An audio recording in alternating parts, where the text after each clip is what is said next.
United states of আমেরিকাতে একটা conference হয়েছিল। ওই কনফারেন্সটা হচ্ছে পৃথিবীর যত ধর্মগ্রন্থ আছে সবগুলো ধর্মগ্রন্থের 10 মিনিটের আবৃত্তি শোনানো হবে। 10 মিনিট করে সময়। সব ধর্মের ধর্মীয় কিতাবের শায়েকরা, গুরুরা, ধর্ম নানকরা আর ফাদাররা আর কারীরা বসেছে। বিচারকের সামনে একটা সবুজ বাতি, একটা লাল বাতি। সবুজ বাতিতে চাপ দিলে আবৃত্তি শুরু, রেড বাটনে চাপলে আবৃত্তি শেষ। প্রথমে ডাকা হয়েছে শ্রীমত ভগবত গীতা, পড়ার পরে বিচারক রেড বাটনে প্রেস করেছে, সময় শেষ, নেমে গিয়েছে। এরপরে ডাকা হয়েছে ত্রিপিটক, এরপরে ডাকা হলো দশাতীর, এরপরে ডাকা হলো গ্রন্থ সাহেব পড়লো, জিন্দাবেস্তা পড়লো, এরপরে ডাকা হলো উনি এসে ওনাদের বাইবেল পড়ে গেল 10 মিনিটের জন্য। সব ধর্ম গ্রন্থের আবৃত্তি এবং তেলাওয়াতের পরে সর্বশেষে মুসলমানদের ধর্মগ্রন্থ কোরআন আবৃত্তি করার জন্য ডাকা হয়েছে।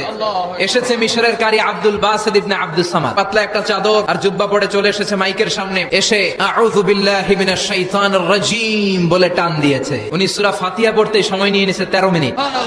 শ্রীমত ভগবত গীতাওয়ালারা হাততালি দেয়, সময় শেষ, কোরআন গেছে। কিন্তু কি আজীব তামাশা, বিচারক তো লাল বাতি চাপে না। আব্দুল বাসিত কয় এই তো সুযোগ, বিচারক যেহেতু লাল বাতি চাপে না, আমি আরেকটা সূরা ধরি। উনি কোরআনের সবচেয়ে সুন্দর সূরা সূরা আর রহমান তেলাওয়াত শুরু করলেন। উনি উনার গলায় আল্লাহ যত সুর দিয়েছিলেন সব সুর, দরদ, আদর ঢেলে দিয়ে সুরের ঝংকার তুলে পুরো কনফারেন্সকে মাতিয়ে দিলেন। 30 মিনিট হয়ে যায়, লাল বাতি চাপে না। এদিকে অর্গানাইজিং কমিটির প্রধান চেয়ার থেকে উঠে এসে বিচারকের গায়ে ধাক্কা দিয়ে বলে, এই ম্যান, লাল বাতি চাপুস না কেন? ওরে ধাক্কা দেওয়ার পরে বিচারক ভূত দেখার মতো চমকে উঠছে। কি? হ্যাঁ, লাল বাতি।